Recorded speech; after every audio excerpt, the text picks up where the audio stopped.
Hi,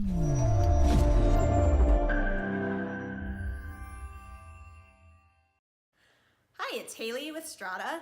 Today we are setting up the OBO tripod. So the tripod is going to come like this. We are going to have the ball head already mounted on. Now when we first got these in, if you got any of them where the ball head is not mounted on, I am going to address that in a minute. But typically when you get your tripod, it's going to be folded up like this. The legs, you can pull them down like this.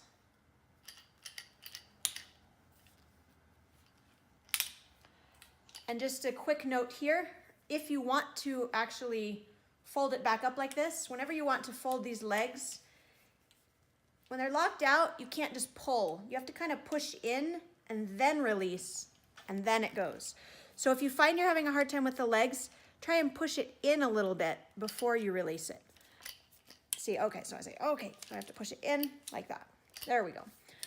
So once we have the legs out, these legs are a twist style lock. You can see right here, it's got a little picture. You just need to turn a half turn right here and you can listen for the click.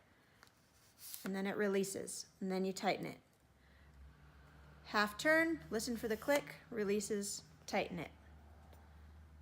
Same thing, all the way down. Now you want to make sure you don't unscrew it too much or the leg will fall out. So what I'm going to do, I'm going to go ahead and just point out a couple of items about the tripod right here. This is a ballast hook. So if you're in a windy situation, you can hang either a rock bag or your backpack from this hook right there. Next thing is we've got these two, sorry, I'm taking the legs down as we talk. You can see where I'm holding right here, where my hand is. When the tripod comes, this is extended to allow for it to fold up properly. However, for our purposes, plein air painting, we're not going to need to use this because unless you are quite tall, you're not going to want your tripod to be at this level. So what we're going to do, we're going to release this. It slides down. We're going to tighten it. Now this, just as a note, this goes up even taller. Again, unless you're tall, you don't need to worry about those. You're never going to need to be turning those unless you're trying to fold the tripod back up for like a really compact carry. So now if we can just look here at the ball head, let me turn it. You can actually adjust it. This is a little bit, I'm going to change it. It's a little wonky for the picture. There. So the ball head right here, there's three knobs. First thing you're going to notice right here.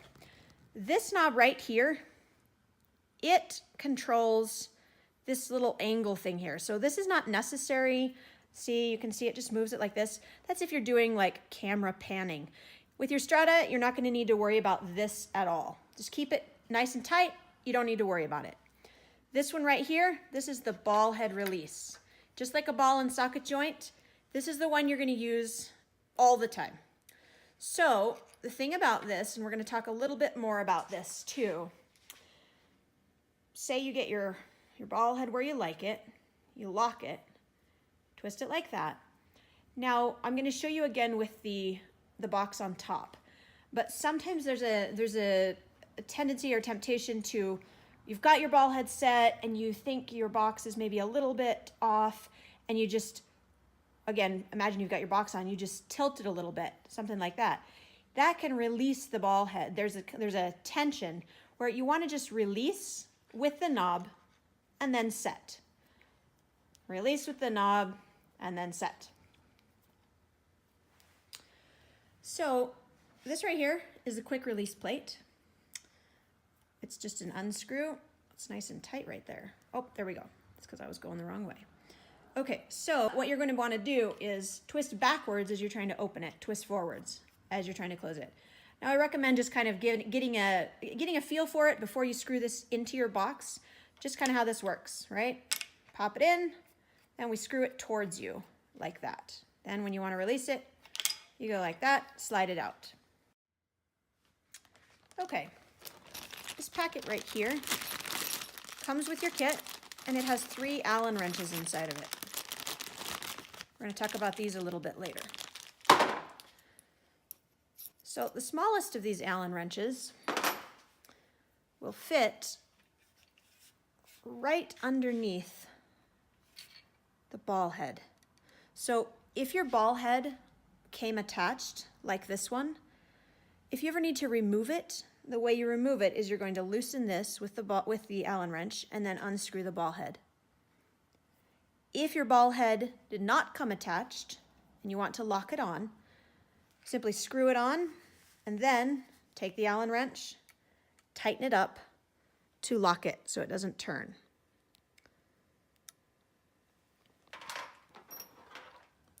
These two Allen wrenches, they look like they're almost the same size. This one is for tightening the legs right there. Right now, the legs are just fine. If you start to feel that they ever need to be tightened, you got this Allen wrench right there, and just tighten it up a little bit. This last Allen wrench is for the quick release plate. So, if we unscrew the plate, right here you can see there's a space right there. So I'm going to grab my box.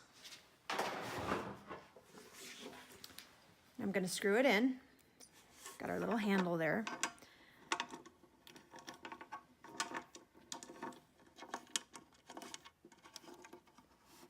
Okay, so I like to line it up just like that so that then when I clip it in, I know exactly what angle it's going to go. So after you've tightened it by hand, get it extra tight, you take your Allen wrench, you just tighten it on there. That. There. Okay. Then I'm going to go ahead and slide it, place it right there onto the slot. I need to make sure and open it a little bit. I didn't have enough space for it. There we go. And you tighten it in there, just the way we did when the box wasn't on. Okay, you can see right here, there's not a lot of space for fingers, but you just know it's right there. Tighten it up. Now, like we talked about, when this is set up, we only want to use this ball head release to change the setup. So I'm going to try it out, see if I like the angle. Once I like that, I'm going to tighten that up. I'm going to open my box. Now, there's a tendency, if I've got my box sitting here and I think, oh, it's kind of a different angle, oh, I need to change it, there's a tendency for me to think I can go like that. But what's happening is it's actually releasing the pressure on this twist. So if I continue to do that, chances are this will either release, or what I'm doing is I'm actually twisting. Do you see how our quick release plate was totally solid? But when I move it like this, now it loosens up to where I can just unscrew it by hand again. The way that the screw is set up, it needs to remain absolutely tight or it will release all the way. So then you're like, oh my goodness, I've got to get this taken care of again. So then we're going to unscrew it and we'll just see how loose it's become. It's absolutely loose and we can unscrew it by hand. So again, I recommend tightening it up and then, okay, once it's tight and we can't move it, we don't want to use the leverage of the box to try and release it because it's just a little bit easier for it to release and then you've got to screw it back on. So again, the main takeaway is, if anything needs to happen on this, you only use the quick release. You only use the ball head right here because you want to avoid the quick release loosening and you also want to avoid these loosening. Once it's solid and tight, it's going to stay, right? But if you start moving the box itself, it's going to loosen these joints. Again, only use the ball head, and then you'll be able to keep everything nice and snug, keep your painting steady. And a quick final note, these are the 3 little spikes that came in your bag with the Allen wrenches. What they can do, say you are going to be doing some hardcore painting in snow, or you're painting in sand, somewhere where you want just a little bit more stability, you can actually unscrew these little rubber feet. I'm not going to take the time to do it all the way, but they unscrew out and then these spikes screw in. So again, if you feel like you're going to be doing that kind of thing, you may want to keep the spikes in or just keep them handy so that you'll have them available. So I hope this has helped kind of understand a little bit more about how to get the best use out of your OBO tripod and how to best utilize it with the STRADA easel. If you have any other additional questions, feel free to email me, info@stradadesigns.com, and happy painting!